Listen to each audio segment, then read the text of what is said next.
सच्ची और अच्छी खबर लखनऊ दर्पण न्यूज। आप देख रहे हैं लखनऊ दर्पण न्यूज इंडिया की सच्ची अच्छी खबर। देखने के लिए सब्सक्राइब जरूर करें। खबर अच्छी लगे तो लाइक कमेंट करना ना भूलें। आपको ले चल रहे हैं लखनऊ 12 बिरवा कबीर मठ, जहां पर छत्रपति साहू जी महाराज जी की जन्म जयंती पर एससी ओबीसी के लोग इकट्ठा हुए तथा ललाई सिंह यादव का भी प्रोग्राम रखा गया। एससी ओबीसी इकट्ठा होने लगा है, एक होने लगा है, जागने लगा है। आगे दिखा रहा हूँ। ओबीसी अगर हिंदू है तो इटावा जिले में यादव कथावाचक पर अत्याचार क्यों हुआ? हिंदू संगठन कहाँ सो गए? अब तो हिंदुओं को एक होना चाहिए था। जब हमारा कोई भाई अपराध करता है तो हम लोग अपराधी मानते हैं, हिंदू संगठन के साथ रहते हैं। आज हिंदू संगठन के पदाधिकारी अधिकारी बने ओबीसी एससी के लोग भी नहीं निकल पा रहे हैं। जब हम पर आपदा आती है तो हमारे पराये हो जाते हैं, सब सो जाते हैं। पहली बात, हम लोग को संगठन में कौन सी जगह दी जाती है, इस बात को बारीक समझना पड़ेगा। समझ नहीं पाते हो इसलिए बारीक काटा जाता है, आपस में लड़ाया जाता है। एक बनो नेक बनो, आपस में लड़ना छोड़ दो, एकता बनाइए, आगे देखते रहिए सारा नजारा। बाकी महापुरुषों को कहीं न कहीं प्रताड़ित किया गया, लेकिन साहू जी महाराज तो पहले से ही राजा थे, उन्हें कोई प्रताड़ित करने वाला नहीं था। लेकिन उन्होंने प्रताड़ित लोगों की, शोषित दलित लोगों की कष्ट को, भावनाओं को समझा। ये उनकी महानता। वो तो राजा थे और उस काल में राजा को क्या तकलीफ, छोटा राजा हो या बड़ा राजा हो, उसे तो कोई प्रताड़ित करने वाला नहीं था। फिर भी उन्होंने सामाजिक न्याय के बारे में सोचा। उन्होंने एक बात कही थी कि विकास शिक्षा से ही होता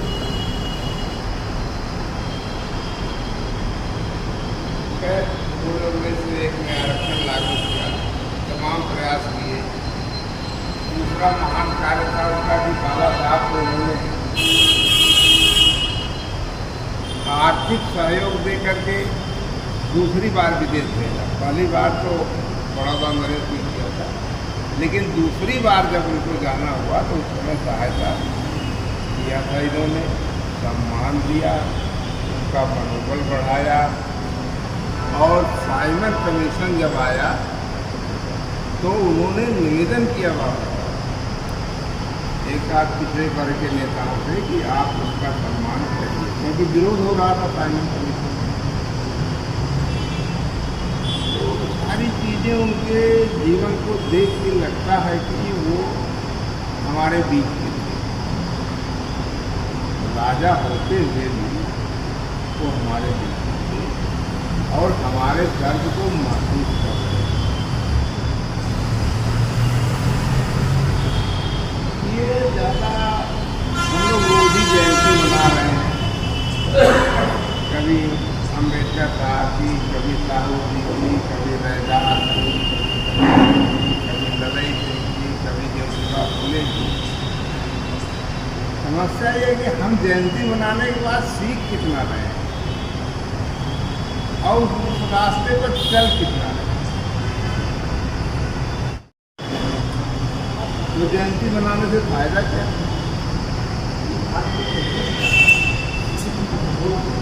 बाबा साहब ने केवल 3 बातें कही थी। छत्रपति साहू जी महाराज ने भी कही थी कि शिक्षा से ही विकास संभव है। बाबा साहब ने कहा शिक्षित बनो, संगठित रहो, संघर्ष करो। हमारे को हाथ जोड़ के हम छत्रपति साहू जी का जन्म दिवस और ललाई सिंह यादव जी का, उनको भी उनके चरणों में मेरा प्रणाम। आज कोई राजनीतिक मंच नहीं है, तो छत्रपति साहू जी का जन्मोत्सव कार्यक्रम बहन जी के द्वारा अचानक बनाया गया। रात को हमको जानकारी 10 बजे मिली, हमने कहा ठीक है बहन जी हम पहुँचेंगे ज़रूर। तो कार्यक्रम में पहुँचे, जो उन्होंने सम्मान दिया और जो आप लोगों का प्यार मिला है इसके लिए बहुत बहुत धन्यवाद, बहुत बहुत बधाई। और मैं ज़्यादा तो कुछ नहीं बोल सकता हूँ क्योंकि ये राजनीतिक मंच होता है, बात अलग होती, लेकिन यहाँ पे हम चाहेंगे कि इस समय एक होने की ज़रूरत आ पड़ी है। तो सभी लोगों से, हम बुज़ुर्गों से हम यही कहेंगे कि आप लोग नौजवानों को अपनी शिक्षा दें और एक करें, सबको जागरूक करें, क्योंकि जो आतंक लोग फैलाना शुरू कर दिए हैं, अभी कुछ दिन पहले ये भी जानकारी मिली, सोशल मीडिया पे चल रहा है, बहुत ही गलत हो रहा है। तो अब जागरूकता अभियान चलाने की ज़रूरत है, हम लोग जागे, एक हो, बस यही हमारी शुभकामना है। जहाँ भी बहन की आवश्यकता पड़ती है कहाँ हम आपके साथ खड़े हैं और बिल्कुल सदैव रहेंगे। जय हिंद, जय भारत।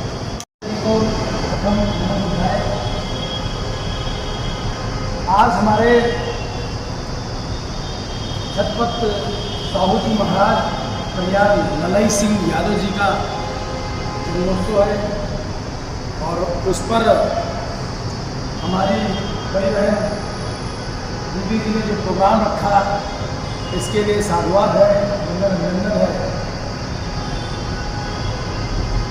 अभी जैसे हमारे डॉक्टर साहब जी ने, बड़े भाई, सभी लोगों ने बात रखी अपनी, हम लोगों को इस समय एक होने की ज़रूरत है। जैसे हमारे साहब ने कहा कि हम लोगों के पास पैसा बहुत है, जो सत्य है, केवल हम लोग उसको उस तरीके से उपयोग नहीं कर रहे हैं।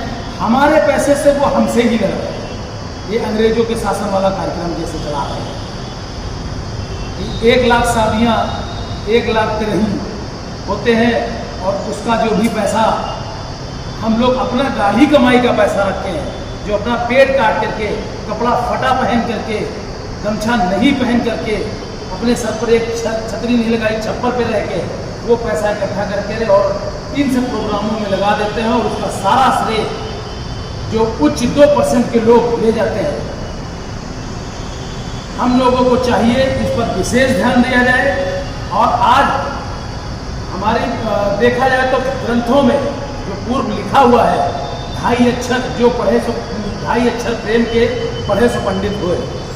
जब हमारे पूर्वज, हमारे महानायकों ने और ग्रंथों में, बौद्ध ग्रंथ में, चाहे धार्मिक ग्रंथ में, सनातनी ग्रंथ में, सब में सब कुछ लिखा हुआ है, उसके बावजूद भी अगर ये प्रोग्राम जो हुआ है अपना बहुत ही गलत, निंदनीय है, उसका बार बार नाम लेना अच्छी बात नहीं, किसी के ऊपर ठेस पहुंच रही होगी। हम लोगों को एकत्रित होने की जरूरत है, 1 हो या 11 हो, अपनी बात, अपना समाज की महानायक परियार ललई सिंह छत्रपति शिवाजी महाराज जो हम लोगों को सिखा गए, हमारे महापुरुषों को, उनसे सीख हम ले रहे हैं, उसको सदैव आगे बढ़ाते रहें और जितनी जिससे हो सके उतनी निम्न वर्ग के जो लोग हैं अपने साथ के, उनको बढ़ाने का, उनको सिखाने का। आज ये मंच पे हम 11 से 15 ही लोग हैं, काफ़ी हैं। हम आज 15 हैं, कल 1500 हो जाएंगे, फिर 15,000 हो जाएंगे, फिर 1.5 लाख हो जाएंगे। अगर एक एक करके हम लोग 2-2, 3-3 व्यक्ति जोड़ेंगे, क्योंकि मैं व्यापारी समाज से 2010 से सेवा करता चला रहा हूँ और ज़्यादातर हमारी रही केवल छोटी दुकानदार, छोटे तबके के लोगों को दबाने की कोशिश कर रहे थे बड़े व्यक्ति, उनको मैं सदैव पीछे रखा हूँ और छोटे दुकानदारों को सदैव आगे रखा हूँ। उनकी सेवा में भी रहा और जब भी याद करते हैं उनके समय पर तुरंत पहुँचने का अपना समय देता हूँ और उनकी मदद करता हूँ। और इसी के साथ हम अपनी वाणी को विराम देते हैं। सभी को नमो बुद्धाय, साधुवाद, वंदन, अभिनंदन। कम समय में इतना अच्छा कार्य किया और उस समय किया जो सबसे मुश्किल समय है इस समाज के लिए।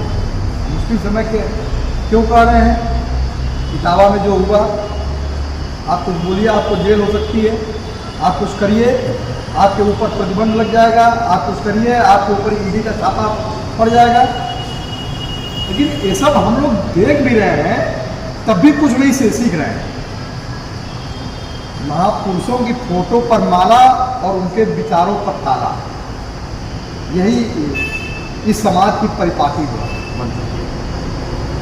सर ने कहा कि हमारे समाज के पास जो पैसा बहुत है, लेकिन वो देना नहीं चाहता। उनकी सरकार है तो वो अपने सरकार में क्या करते हैं? उनका प्रोफेसर, उनका मंत्री, उनका विधायक, उनका प्रधान, उनका पार्षद, एवं कि उनका भिखारी भी उनका प्रचार कर रहा है। कैसे कर रहा है? राम के नाम पे भीख दे दो, है ना? राम के नाम पे 1 रुपया दे दो। राम के नाम पे 1 रुपया देने के क्या मतलब कि आप जो राम के विचारों से प्रभावित हुई है राम। और हमारा समाज क्या है? अच्छा, पहले उन्हीं की बात करते हैं। धर्म से सत्ता और सत्ता से धर्म, उनका ये काम है। आप इस चीज को देखिएगा, उन्होंने जो सत्ता पाई वो धर्म से पाई है। आज का संघर्ष नहीं है, 100 साल का संघर्ष उनका है। अब उनको परिवर्तित होने में 100 साल लग गया, जबकि उनके पास सब कुछ है जो है। हमारे पास तो कुछ भी नहीं, तो हमको परिवर्तित होने में कितना साल लगेगा? दावा की घटना जो है याद दिलाती है कि हमारे ऊपर तो वो नहीं करेंगे क्योंकि हम सक्षम हैं, लेकिन वो हमें संदेश देने के लिए एक गरीब आदमी को प्रताड़ित किया। यानी कि कथा वाचन का काम हम नहीं कर सकते। इसका अर्थ है कि जो हमारे ग्रंथों और पुराणों में लिखा हुआ है वो एकदम सही जो लिखा हुआ है, हम कर सकते। करोगे तो तुम्हारा मुंडन करा करके तो तुमको पेशाब से जब पवित्र किया जाएगा।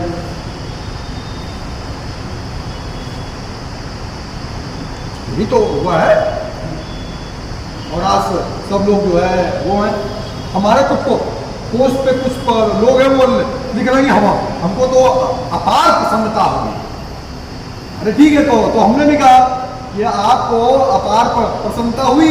जब योगेश वर्मा जो लखीमपुर में मारे गए थे तो यादव को भी अपार प्रसन्नता हुई। तो एक दूसरे के दुखियाने पे, प्रताड़ित करने पे प्रसन्न होते रहो। हम लोग प्रताड़ित होते हैं तब सीखते हैं। यही पेरियार रामास्वामी के साथ हुआ, जो यही ललाई सिंह के साथ भी हुआ। आप समझिए कि जब बाबा साहब इतने बड़े विद्वान जब उनके साथ हो सकता है तो हमारी क्या हैसियत है? तो सिर्फ यही उन्होंने क्या किया, जब सत्ता आई तो अपने कार्यालय बनाए, छोटे छोटे आवास बनाए ताकि उनके आदमी आए पर परीक्षा देने तो उसमें रुक सके। उनका अधिकारी, उनका प्रोफेसर सब जो है चंदा देता है, दाम देता है। हम कार्यक्रम के नाम पर मांगने चले जाएं तो जैसे लगता है कि जो है मैंने बहुत बड़ी गलती कर दी है। जैसे लगता है कि सामाजिक काम का ठेका सिर्फ हमारे ऊपर ही है। अपने मन से उनके पूजा में जा करके, कथा में जा करके पैसा दान करके चले जाएंगे। हमारे समाज में कुछ नहीं किया, अधिकारियों ने कुछ नहीं किया, नेता विधायक को तो छोड़िए, मैं तो उनकी बात नहीं करता। समाज के जो लोग हैं उन्होंने क्या किया? एक ढंग का अगर चाह लेते तो आवास भी बनवा सकते। हमने कहा ना कि एक रुपया दे दें तो यूनिवर्सिटी बन गया। वो यूनिवर्सिटी तो छोड़िए, आप छोटा स्कूल भी नहीं बना सके अपने लोगों को पढ़ाने के लिए, जिसने संविधान को बनाई। कबीरदास का लगा हुआ है ना बाहर, कह के गए ना, एक हाथ चाम मलूता, एक रुधिर एक गुदा, एक मुख से सृष्टि बनी, वो ब्राह्मण को सुना। क्या अंतर है भाई? हमारे पास भी चमड़ा है, हमारे पास भी वही चमड़ा है जो है सीखने की जरूरत है। सीख करके महापुरुषों के विचारों से जो है सीख ले करके आगे बढ़ने की जरूरत है। मैं किसी को दोष नहीं दे रहा हूं कि बहुत लोग हैं जो लोग ईश्वर में मानते हैं, लेकिन ईश्वर में अगर मानते हैं तो शिक्षा की देवी सावित्री अगर हैं तो आप अपने स्कूल को जीडी गोयनका में क्यों पढ़ाते हैं? आप अपने बच्चे को जो है राम भरोसे में क्यों नहीं पढ़ाते? बताइए। अगर आप मानते हैं कि हमारी बीमारी ईश्वर की वजह से हुई है तो आप अपने बच्चे का ये इलाज मैदानता में क्यों कराते हैं? जाइए जो लोग ये कौन सा है लोग बंधु कराइए ना यहाँ पे इलाज कराइए। जो राम अयोध्या में सबसे बड़ा ईश्वर तो बैठा हुआ है, जाकर के वही इलाज करा लीजिए, लेकिन आपको मैदानता चाहिए, यानी कि आप अपने को भी धोखा दे रहे हैं और ईश्वर को। तो कम से कम महापुरुषों से सीख लीजिए और जितना अधिक से अधिक हो सके सामाजिक कार्यों में, सामाजिक कार्यक्रमों में हिस्सा लीजिए। बस यही कहना है, और कुछ करिए समाज के लिए, ताकि आवाज जैसी घटना जो है